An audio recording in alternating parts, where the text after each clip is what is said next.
A president on trial. Many voters want Trump to face charges, even if he's elected. Washington.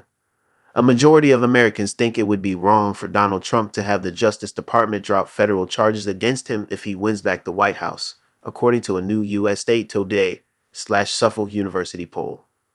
Legal observers say there's no chance a Trump Justice Department would continue the two federal cases he has asked judges to dismiss as a witch hunt led by a prosecutor he calls deranged.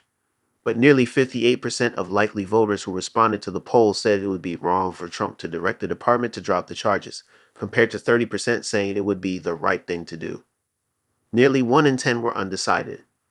A similar majority, 56%, said federal and state prosecutors should continue to pursue charges against Trump if he loses to Vice President Kamala Harris on November 5, compared to 38% opposed, according to the poll.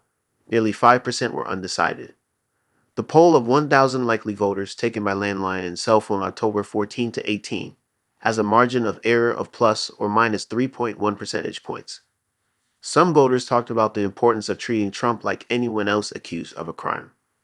For him to dismiss the charges against himself or put somebody in who will dismiss it is almost more of a crime than what he actually did, said Steve Morrissey, 60, an engineer in Omaha, Nebraska, who supports Harris. No one should be above the law. It should move forward like it does for anybody else. But the poll sparked responses as polarized as the campaign. Some voters worried about the chaos and uncharted territory of having criminal charges pending against the president while he serves in office. Cully Gentry, 35, of Rankin, Texas, who works in oil fields and supports Trump, said it would be better to drop charges against the former president whether he wins or loses. I think absolutely that he should get rid of those charges, Gentry said. It's dangerous. We're living like a third world country where you prosecute your political opponent. The pending cases against Trump include sentencing November 26, when Trump could be president-elect, for his felony conviction in New York on charges he falsified business records to hide payment to a porn actress before the 2016 election. Trials pending in federal district court in Washington and in Fulton County Superior Court in Georgia on charges he tried to steal the 2020 election. A federal judge dismissed charges in Florida that Trump mishandled classified documents after leaving the White House. Prosecutors have appealed that decision. The responses to the USA Today/Suffolk University poll followed other polls that found voters concerned that Trump had broken the law, and that it could affect their votes. A Pew Research Center poll in September found 46% of voters said Trump broke the law to change the outcome of the 2020 election, and another 14% said he did something wrong, but didn't break the law. The results were largely unchanged since April. An ABC News poll in May found half the respondents, 52%, thought the New York hush money charges against Trump were significant, with 1 in 5 saying they would reconsider their support for him if convicted. Trump was convicted later that month. Trump's lawyers have argued that if he wins the election, any trials would have to wait until after he was finished serving his term. Judges in the cases haven't yet ruled on that issue.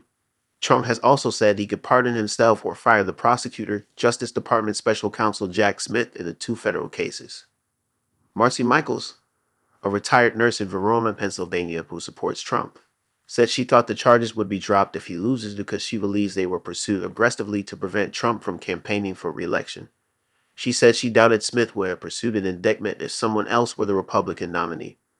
Although Smith and Attorney General Merrick Garland said the indictments resulted from following the facts in the law.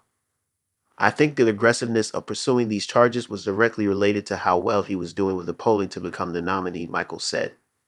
Sadly, I think it's politically motivated.